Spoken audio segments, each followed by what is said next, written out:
Alright, today we're going to do a bit of maintenance on the walk-behind mower here. This is a TORO commercial mower. It is their narrowest mower with their biggest engine, which makes it absolutely fantastic for me. So when I bought this thing 4 years ago, as you can see, which is the last time I did the oil change on it, they charged me a pile of money for a Kawasaki filter and like 2 liters of oil, and I told the dealer I'd never be seeing him again. So I ended up picking up a kit on Amazon. So this is the kit here. It comes with a really small filter, 2 spark plugs, an oil filter, and an air filter. So we're going to gap it to 030, I think is what we want to set it to. And we're going to keep our old spark plugs just in case these ones are absolutely terrible. And you can see that the replacement fuel filter is just tiny compared to what's on here. So hopefully that works out. I don't have the tool for doing the oil change through the drain here, and I think they're kind of notorious for breaking if you touch them. So I'm just going to use my oil extractor and suck out the oil, because there can't be that much oil in there from what I remember. I think it's under 2 liters, and then I am putting in Rotella 5W40 in it because that's what I use for pretty much everything, because I buy it by the pail for my truck, which is also out of service. We got lots of things to fix today, and so the 5W40 goes in all the small engines and the truck. So we got to do this service, and this thing has a stuck carb, and then that snowblower's got a stuck carb as well. So maybe we'll fix them all. Maybe we'll just break everything today. We'll find out. So yeah, I'll get set up with the extractor. I've got my compressor is already filled up with air, so we'll just get that going here in a second. Okay, I got the oil extractor hooked up into here. The air is on, haven't started it up yet.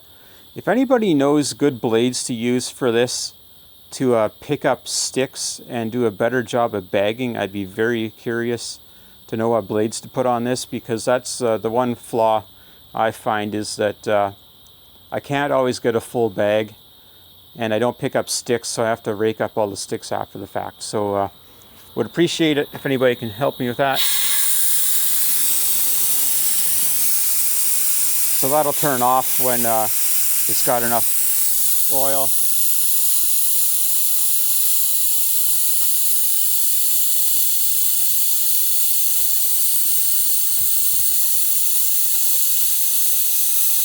Which is struggling today for some reason. Looks like I could have warmed up the oil a bit more than I did. This will take a little while, so I'll get rolling here again once we get this thing sucked out. Alright, so not letting this warm up was a big oversight on my part. So I took the oil filter off already, and I'm just going to take the fuel filter off. So I just got this flexible funnel to kind of help catch the fuel.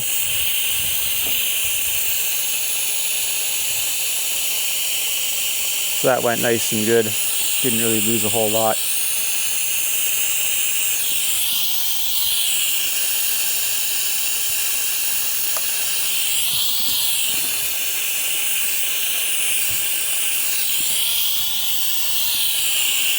This is falling apart inside of the hose. Not good.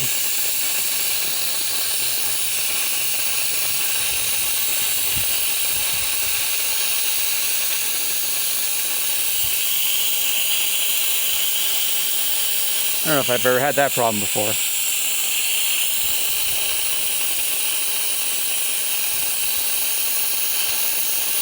I'm just trying to like gently loosen this thing up.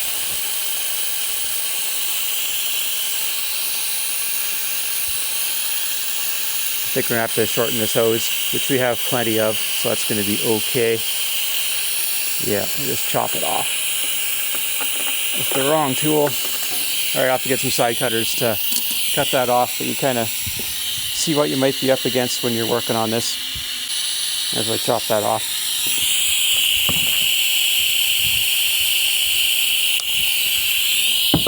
Done, not too much of a mess. I'm going to have it so the fuel is flowing through the clear section first.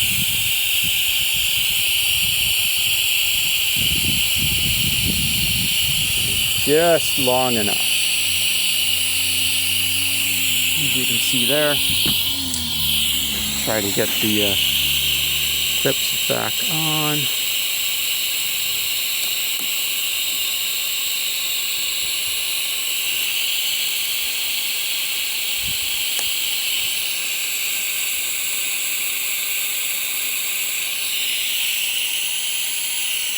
That will turn on the fuel. That's an awfully small fuel filter, so hopefully it passes enough gasoline. At least there's a pump on here, so that helps a lot. It's starting to trickle. And I'll take a quick look here at the other side. So I used the same funnel to get the engine oil out past the tire. And that went well. I don't know why the threads are so long on this filter adapter. They're kind of ridiculous. So I'll just get the plastic off here and get some oil on the filter and we'll stick that on. Alright, so I'll try to put this on here. Just put a bit of oil on the sealing surface. Didn't see any debris inside the filter. But it really helps having such a long thread so you make a mess when you're taking the filter off.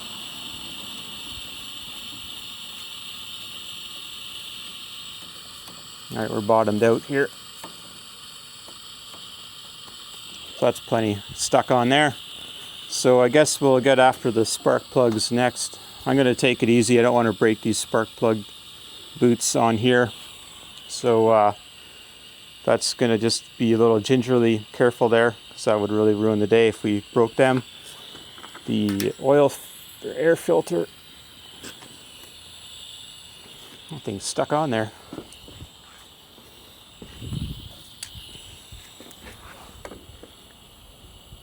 Don't want to be too hard on it.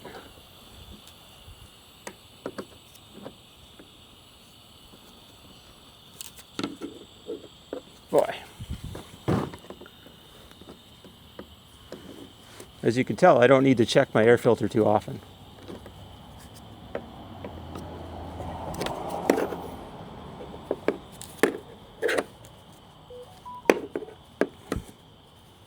Alright, we'll get that out of there eventually. The only problem I've actually had with this machine is the squirrels eat the gas cap. And it's expensive. So I keep a cinder block on top of it when I'm not using it.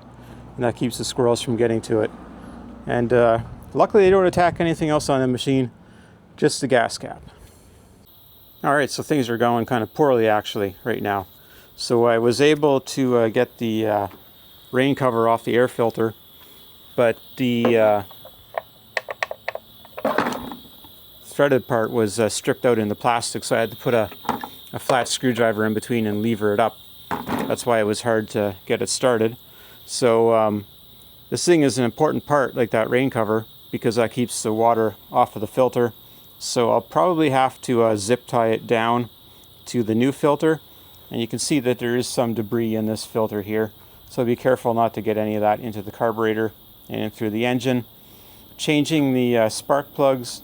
I did one already, and it was gapped at 0.25 when I pulled it out. So we'll just pull out the other one here and see what we find on this side. It is a 3/4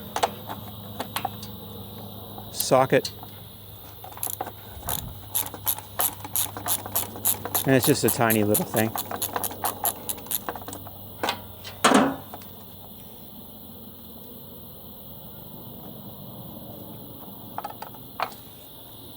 So that's that there.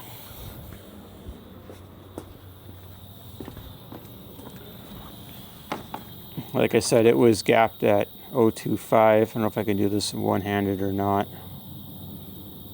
Where the 0.25 even went. There it is.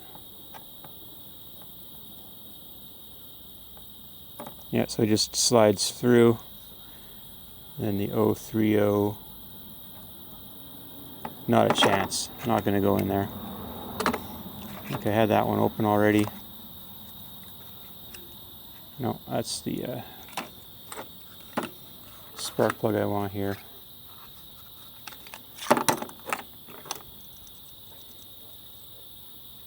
it's got a little cap on it so it doesn't get whacked during shipping. You can see it's an L7T, whatever that means, versus an RCJ8Y. And just going to gap it behind the camera here quickly.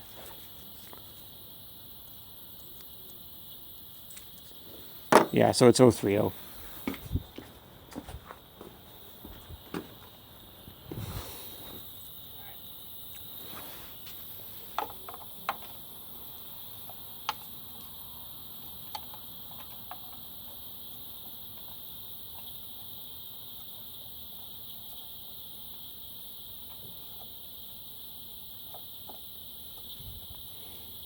Yeah, so take your time. Don't want to break it.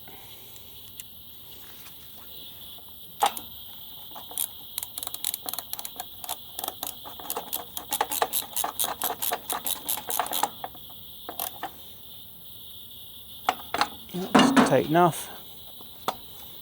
Done. So spark plugs are super easy on this machine. The air filter, I'm going to put some never sees on that thing for next time. I wish I foresaw that happening. Would have had that off once a year just to make sure that didn't happen.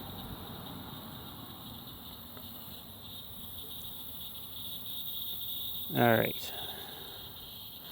So there's an O-ring there that keeps things clean, so that's good. So I'll get that cleaned up, get the new air filter in there.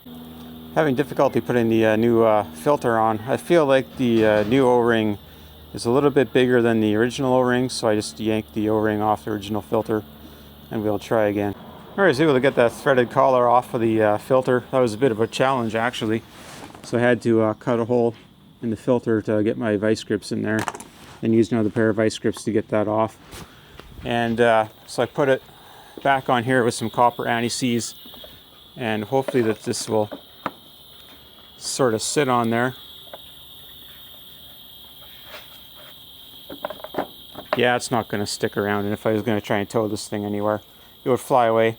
So I'm going to have to put a zip tie around this to hold that on, because I don't want to buy a replacement part or what have you. So it's unfortunate, but at least we got the air filter changed.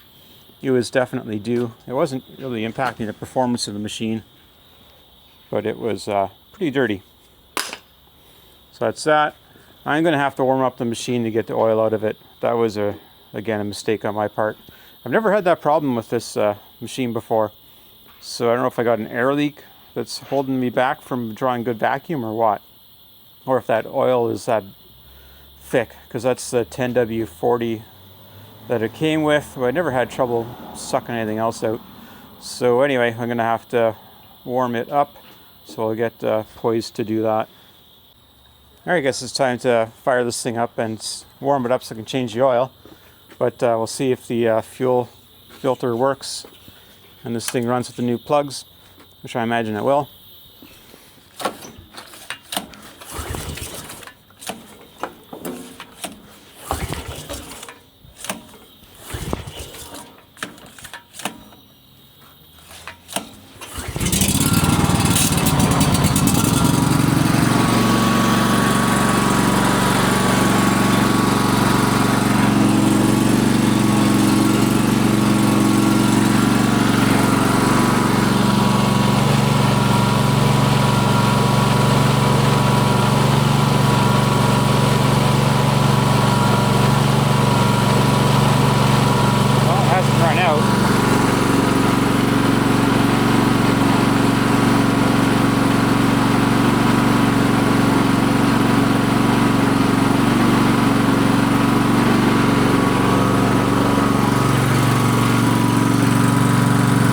Leaks, so that's good.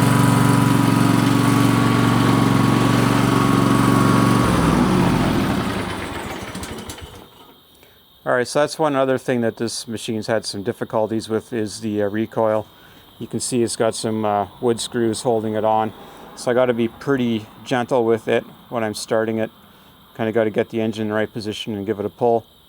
It will typically start on the first pull, but obviously there wasn't any gas in it this time around after all the fiddling around. So I'm going to warm it up and get the oil changed, but basically I use the vacuum extractor because of the way this is set up.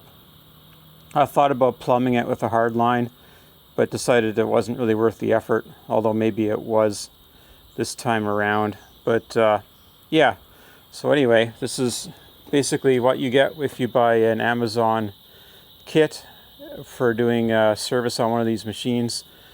Don't be surprised if this thing is seized on and impossible to get off, because this machine has been outside for 4 years. It is covered, but it does get dirty at the same time, so that's unfortunate. Did a bit of damage trying to service the machine, but it's something that you can learn from, so hopefully you found that useful, and thanks for watching. Just going to quickly add in that I did grease the machine, so there's just a few grease points on the wheels and the swivels, as well as on a linkage on each side. And I haven't done these ones yet. I have to move the machine, but just to grease these 2 spots here. Then the rest of the machine is sealed bearings. You don't need to worry about them. It took about 1.5 liters of oil with the same filter in it, which is unfortunate that I had to run the old oil through the new filter, but it is what it is. And then I used to use a leaf blower to blow this junk out. There's one grease fitting right there on the belt tensioner. So yeah, that's it. It doesn't seem to fill the fuel filter when you're running. I've never had a clear filter before, so I don't know if that's an issue or not. It's kind of a surprise. I haven't run under load, but I have revved it up and it seems to be working as far as that goes. I'll leave a comment in the description if I find out that that filter is no good, because I'm kind of suspicious about it. But yeah, it seems to be working with the tune-up kit so far.